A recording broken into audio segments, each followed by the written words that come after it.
Red ribbon. I get to see a lot of very beautiful people in my line of work, especially since I moved to this prime location.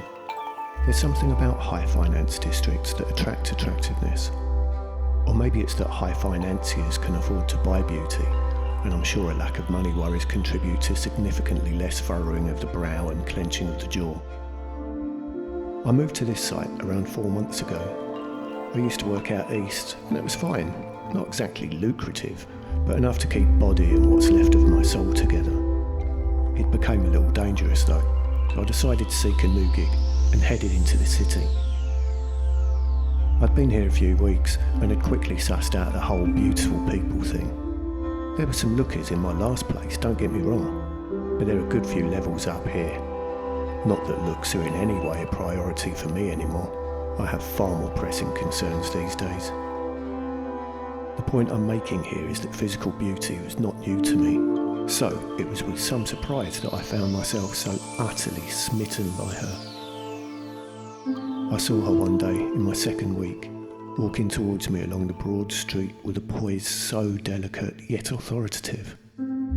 It was the ribbon I spotted first. Not many of the women around here wear a ribbon in their hair, and hers stood out against her jet black hair like a red rose on a coal face. As she drew nearer, her beauty struck me hard, knocking me back and rendering me virtually incapable of speech. I had no idea that there would be a transaction between us, and that we would actually trade on a regular but all too brief basis from then on. That first day was financial, but on other days it would be food, the two mainstays of my business here. The ribbon wasn't ever present, but I especially enjoyed the day she wore it. If you asked me to describe her, I couldn't. Her black hair was shoulder length, and with the ribbon was much like... How to explain?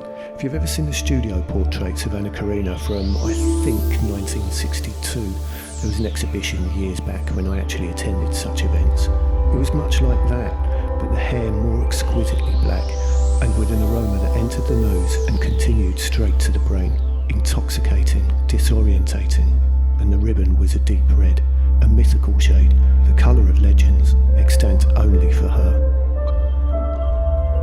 Her features were striking, obviously, but it's here that I struggle to find the words, for no words exist to describe her. Yes, she had near-perfect symmetry, yes, her lips were full and shapely, yes, her eyes were etc, etc, etc. Her real beauty, however, lay within. She exuded the stuff. It was her soul that poured forth, her very essence seeping from every pore, and that essence was the pure essence of beauty. Yep, I was a goner.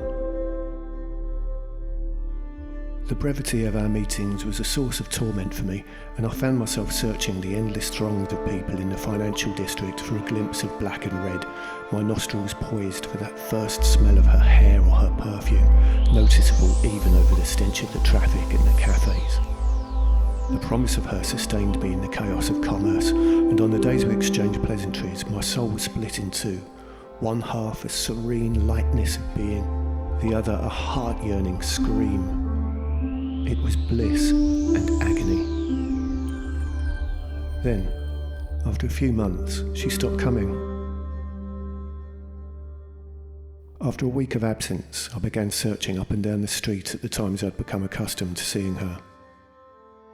I thought she'd perhaps taken employment elsewhere and would no longer pass my way. If that were the case, I'd simply move my operation to be near her. But I found no sign of her. Of course, there was no one I could ask. I'd kept my feelings for her a secret, and who could I tell anyway?